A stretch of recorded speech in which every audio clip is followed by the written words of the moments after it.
और छतरी में उन्होंने ये कहा कि आप षड्यंत्र सिर्फ कांग्रेस में नहीं होते, भाजपा में भी होते हैं और आपको दिल्ली भेजने की का षड्यंत्र रचा जा रहा है भाजपा के अंदर। पार्टी का केंद्र का नेतृत्व तय करता है कि लोकसभा में किन को चुनाव लड़ाना है। सीपीएस का मुद्दा हाई कोर्ट से सुप्रीम कोर्ट जा रहा है। आपने एक बयान दिया कि सरकार के वकील भाग गए हैं, अब क्या उसके मायने हैं? कि सरकार की ओर से जो वकील वहां पर प्रस्तुत होना था वो प्रस्तुत ही नहीं हुआ। सुंदर जी ने क्या, वो सीपीएस ही हैं खुद, कहा कि इस बार कुछ नया है और उस तरीके से प्रमोट किया गया इस बार दशहरे को। इससे पहले आपकी सरकारों में दशहरा होता था, तो क्या कहना चाहेंगे? आप खुद मौजूद थे वहाँ पे, कुछ चेंजेस आपको लगे वहाँ पे? और उसमें लगभग 1 करोड़ का नुकसान हुआ है, रेवेन्यू का लॉस हुआ है। आपको क्या लगता है अच्छी कैंडिडेट हो सकती है बीजेपी के लिए कंगना?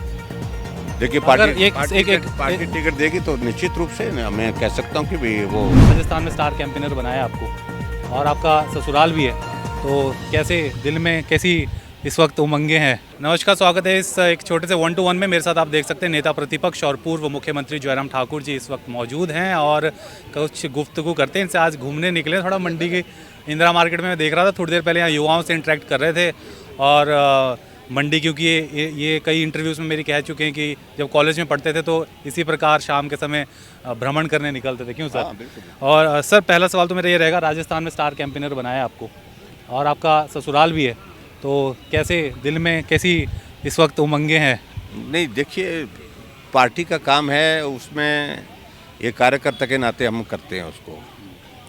और ख़ास तौर से जब चुनाव का ऐसा दौर आता है पार्टी के लिए, तो उसमें अपना बेस्ट पॉसिबल जो हम पार्टी के लिए मदद कर सकते हैं, पार्टी के लिए काम कर सकते हैं, वो करने की कोशिश करते हैं। तो अभी तो आज मुझे जानकारी मिली है, शायद मुझे मध्य प्रदेश पहले एक प्रेस कॉन्फ्रेंस के लिए जाना है, उसके बाद फिर अगले कार्यक्रम कुछ निर्धारित होंगे। जो भी होंगे पार्टी जो तय करेगी उसके मुताबिक हम कार्यक्रम करेंगे। जी सर, आपके ही क्षेत्र में विक्रमादित्य मौजूद थे बीते रोज़ और छतरी में उन्होंने ये कहा कि आप षड्यंत्र सिर्फ कांग्रेस में नहीं होते, भाजपा में भी होते हैं और आपको दिल्ली भेजने की का षड्यंत्र रचा जा रहा है भाजपा के अंदर। इस प्रकार का बयान उन्होंने दिया, क्या कहेंगे उस पर? देखिए, पार्टी में मेरा मानना है कि इस प्रकार की बात नहीं है हमारे, कम से कम हमारी पार्टी में। पार्टी का केंद्र का नेतृत्व तय करता है कि लोकसभा में किन को चुनाव लड़ाना है। और अभी तो मैं समझता हूँ कि पार्टी का केंद्रीय नेतृत्व विधानसभा के जो राज्य के चुनाव हो रहे हैं, जिन राज्यों के, उसमें व्यस्त हैं और उसके पश्चात इस बात पर फोकस होगा। और मेरा मानना यह है कि मैं एक विधानसभा क्षेत्र से विधायक हूँ और पार्टी ने एक बहुत बड़ा असाइनमेंट मुझे दिया है लीडर ऑफ अपोजिशन के नाते। मैं उस काम को बखूबी कर रहा हूँ पिछले 11 महीने से। और मंडी लोकसभा क्षेत्र के अंतर्गत बहुत सारे कार्यकर्ता, हमारे पास बहुत बड़ी श्रृंखला है कार्यकर्ताओं की, जो नेताओं की, जो चुनाव लड़ सकते हैं, जीत सकते हैं, लेकिन फिर भी उसके बावजूद पार्टी तय करेगी। जब तय करेगी उसके बारे में मुझे लगता है कि अभी बात करना उचित नहीं है।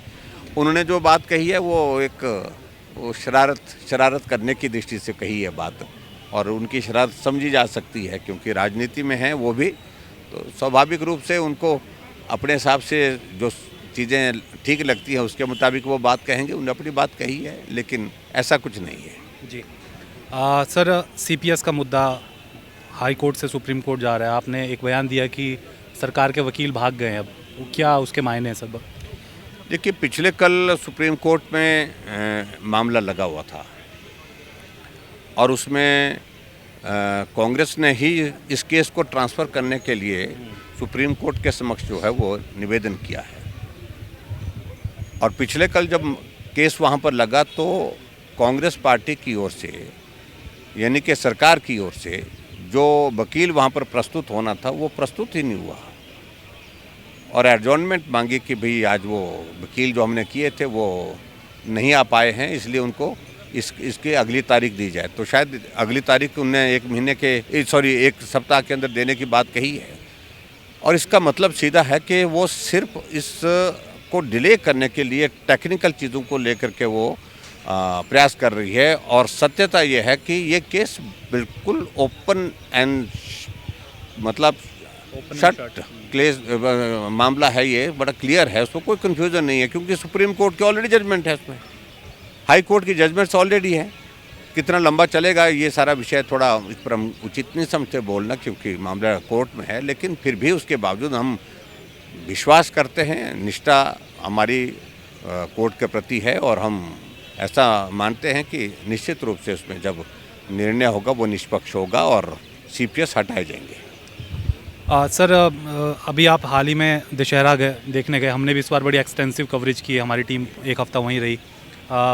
सुंदर जी ने, क्या वो सीपीएस ही हैं खुद, कहा कि इस बार कुछ नया है और उस तरीके से प्रमोट किया गया इस बार दशहरे को। इससे पहले आपकी सरकारों में दशहरा होता था, तो क्या कहना चाहेंगे? आप खुद मौजूद थे वहाँ पे, कुछ चेंजेस आपको लगे वहाँ पे?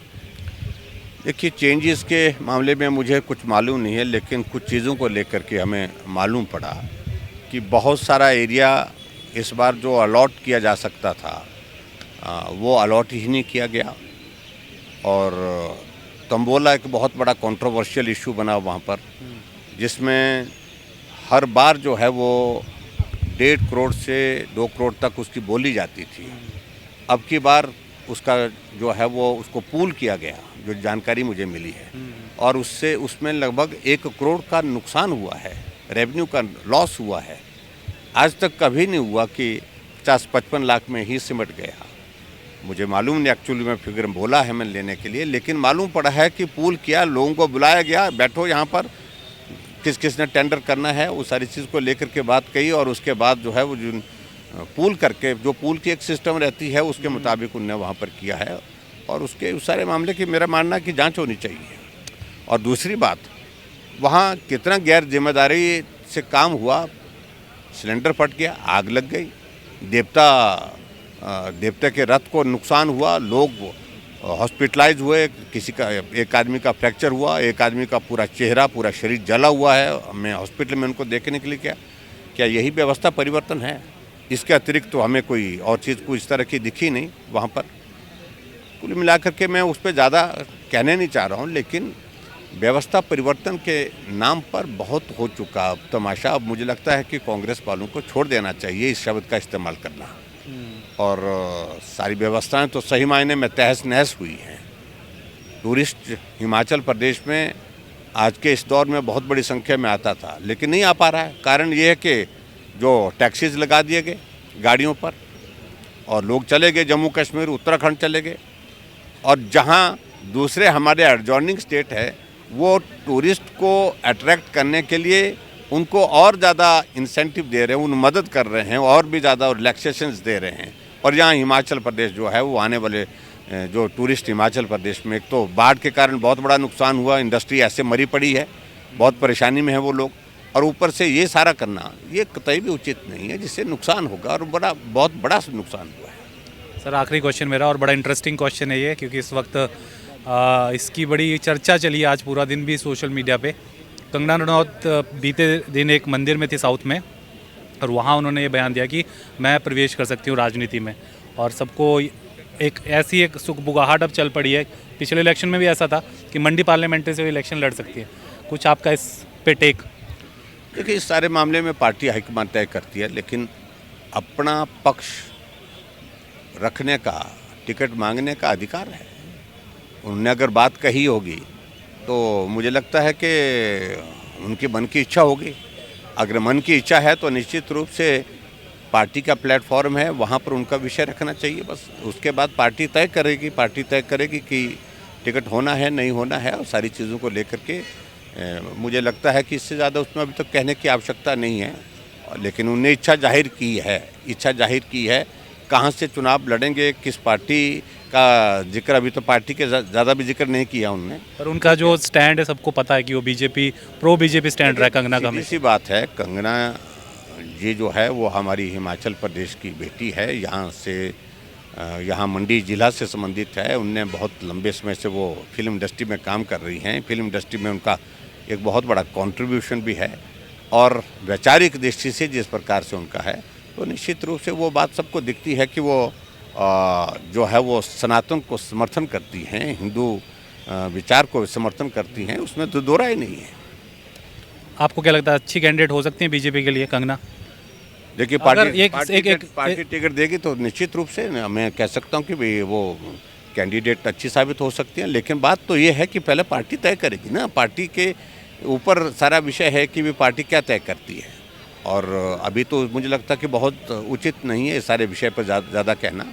जब ऐसा दौर आएगा तो पार्टी विचार करेगी, तो उस सारी चीज़ को लेकर के अगर हम सब लोगों से भी राय लेंगे, लोगों से भी राय लेंगे, तो उस पर तब बात करेंगे। जी सर, आपको हमारी पूरी टीम की तरफ से आपकी आने वाली कैंपेनिंग जो आप करने जा रहे हैं राजस्थान में और मध्य प्रदेश में, उसके लिए बहुत बहुत शुभकामनाएं। Thank you. और बहुत बहुत शुक्रिया सर हमसे हमें समय देने के बहुत लिए। बहुत धन्यवाद। Thank you very much. Facebook पर पोल स्टार हिमाचल का पेज लाइक करें और यूट्यूब पर हमारा चैनल सब्सक्राइब करना ना भूलें।